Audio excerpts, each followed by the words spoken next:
Hi everybody, I'm Nairi. I run an adoption support channel. Today we're going to talk about how to build attachment, and I'm going to take you through what attachment really is in its simplest form and ways that you can build attachment if you're thinking of adopting or fostering, or actually for any situation if attachment's a subject that you're interested in.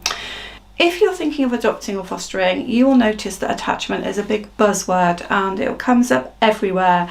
In everything you read, in your training, it's always mentioned, and sometimes I think people can lose the concept of what it really is. People just tend to talk about bonding and think it's the same thing as attachment, and it's not quite the same thing. So if you think of attachment in terms of an invisible piece of elastical string holding you to your child that you can't really see, well, that's why it's invisible, I guess, but it's more about the child feeling safe, feeling secure and familiar with a situation than it is feeling loved. I would say bonding is more about love, and I say attachment's more about security and safety, and your child feeling secure and safe will obviously produce better results for them. The majority of children that we deal with are likely to have insecure attachment, which means that it's never a given that you're in a safe situation, and it's never a given that you're going to trust any of the adults around you. So no matter how good you are as a foster care and adopter, you have your work cut out to try and reinstall those foundations and those trusts. It's not going to happen just because you're a nice person. You're going to have to work for it, and that's why I'm here today to tell you how to do that. The first way to build attachment is to give children familiar routines. Now you'll see this in lots of the therapeutic parenting guidance as well. It seems like it's a really boring thing to do, but if you build a familiar routine with an adopted or foster child and they know exactly what's going to happen when, then that takes all the guessing work out and all the fear out of it. For children who are very insecure, not knowing what will happen next, even in the simplest of ways, will cause them problems and issues around attachment. And as soon as they begin to trust that you are going to give them meals at a certain time, that this is what's going to happen midday, this is what's going to happen later on in the evening, they're going to get the same bedtime routine, they're going to get the same mealtime routine, they are going to begin to relax a little bit more. That horrible anxiety that can bubble up inside of us when we're scared or fearful, that's going to be at a lower level because they know what's going to happen, and you're not going to suddenly spring anything on them. Again, if you've got a child or you're thinking of having children that may have suffered from neglect and abuse, they obviously don't know what's going to happen next. They don't know if they're going to get what they need if they're neglected, and they don't know if they're going to be hurt if they've been abused. So think in terms of how the child is thinking. So that's the first thing, familiar routines. So let me give you an example of our own children, because sometimes you want to hear from me that I know what I'm talking about, and most of the time I do, sometimes I don't, but I think I do on this. So for our boys then, one thing that they always want is repetition of what we can provide for them. Something very simple, like they enjoy porridge for breakfast, we get porridge in, the porridge goes. Instead of saying, can we have something different now? They'll probably say, can we have it again? We do something really nice on a Saturday morning, so we start to go up to the park regularly on a Saturday morning, then they will want to make that part of their routine. Not necessarily because it's the park, but because it's familiar. So when they wake up on a Saturday morning and they haven't got school, they know what's going to happen. They're going to go to the park. Another thing that is important to remember as well, sometimes children will read those non-verbal cues from you. So you think that you are keeping calm, or you think that you are portraying love toward them or giving them a safe environment, but a lot of your non-verbal cues aren't giving that to them. And children that have been in a difficult home life, a difficult home situation, are very good at reading non-verbal cues because they're getting ready for something bad to happen. So it's what we call hypervigilance. Again, I'll give you another example of when one of my sons was assessed for speech and language in school when he was much younger, and the first thing the lady said was he was really aware that I was there. He knew that I was in the class watching him. Now children in general, and I can speak from in general because I've got biological children as well, and I've worked as an early years specialist, don't do that. They're not always looking around to check the windows and the doors and what stranger is in the room.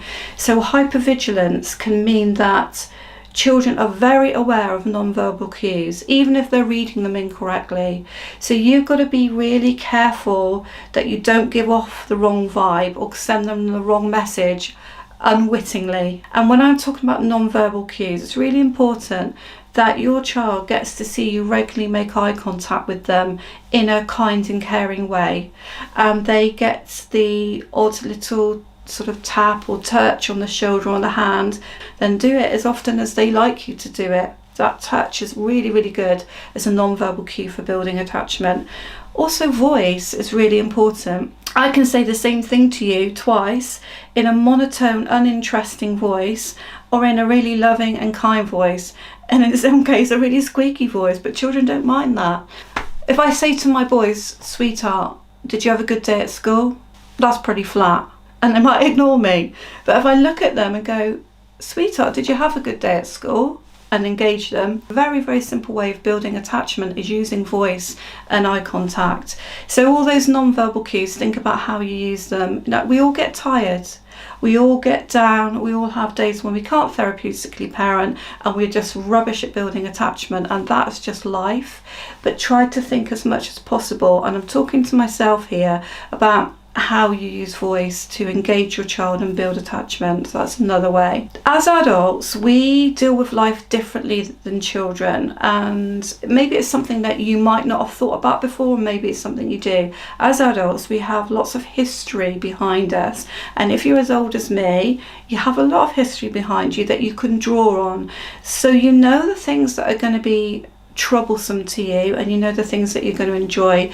You know the things, if you've been through a lot in your life, that might bring triggers, and you know the things that you can cope with, kind of thing. Children don't have history to call on in the same way. Their histories are much shorter, and for some of them their histories may not be positive, so they've got nothing to call on to help them to understand what attachment is in their own childlike way. Children very much live for the here and now, and that's the simplest way to deal with it.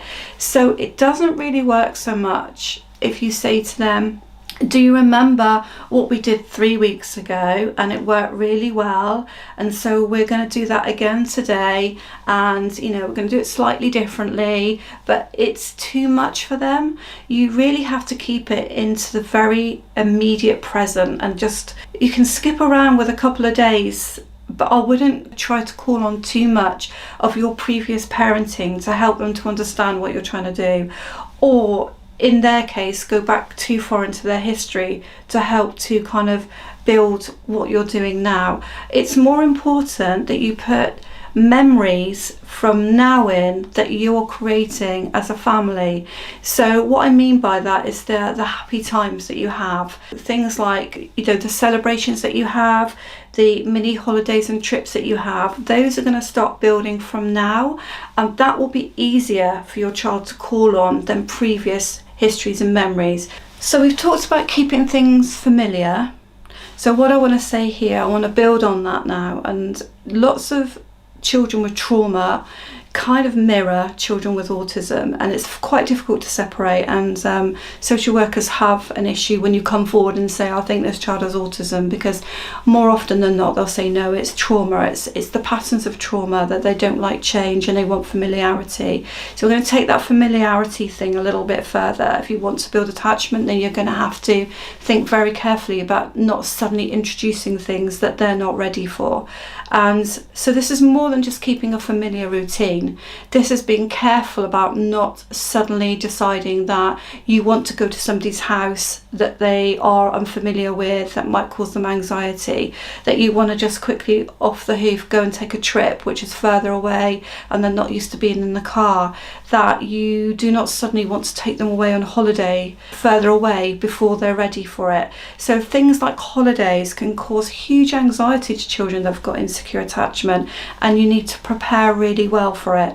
So when it comes to building attachment, you're building the memories and you're building in their capacity and resilience to be able to deal with change as well. So whilst I'm saying to you, have familiar routines all of the time, and I do mean that, I'm also saying to you, Don't just stick with the same routines all the time.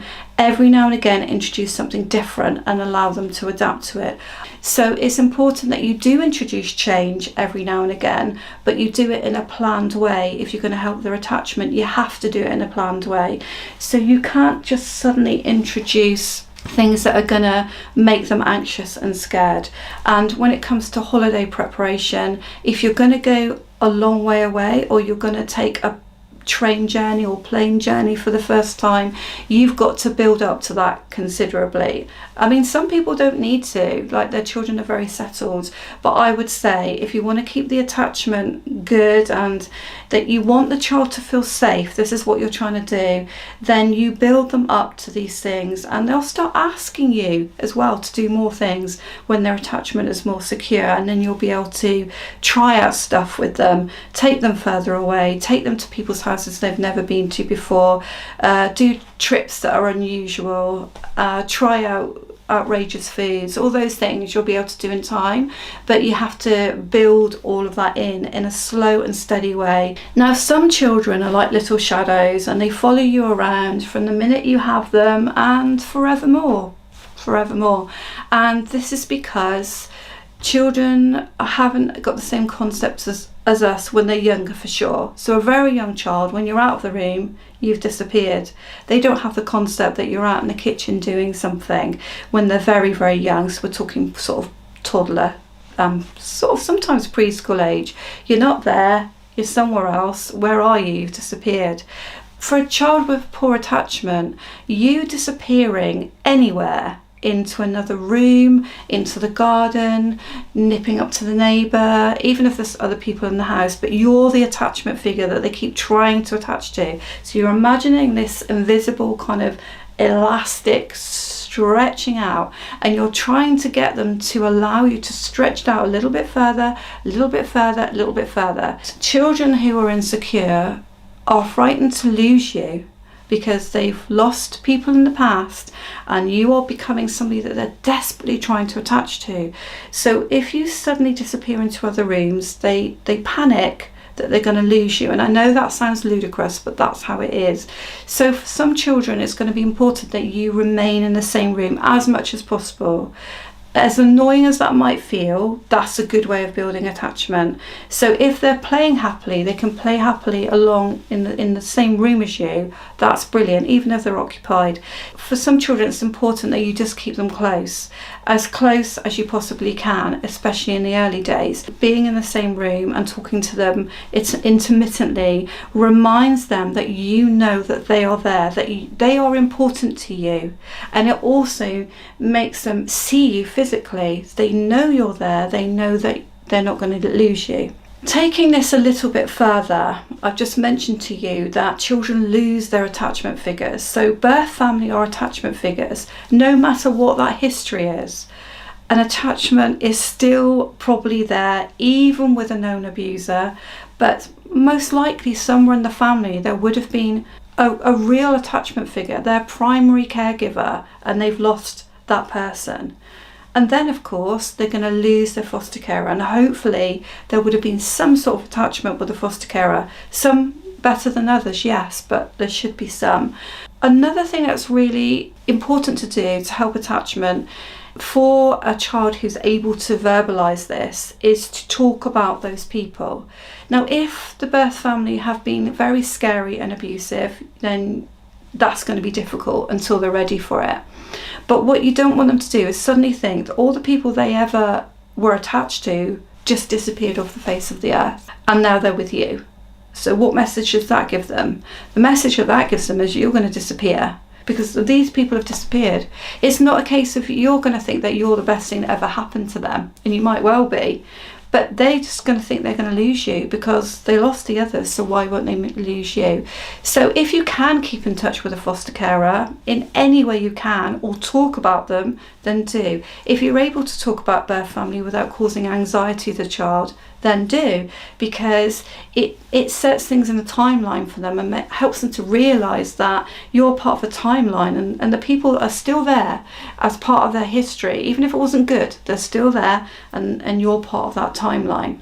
So it's okay to tell them that not to worry, you're here. So if you go out into the kitchen, say, don't worry, I'm here, I'm in the kitchen. Some of them will just follow you out. They just want to know where you are, and it's really sweet, but it shows how insecure that attachment is. And for so many foster carers and adopters, and I can talk about my own history looking back over placements that we've had where we've felt that they've settled within 6 weeks. No, that never happens. Honestly, it never happens. Okay, you could argue with me if you like.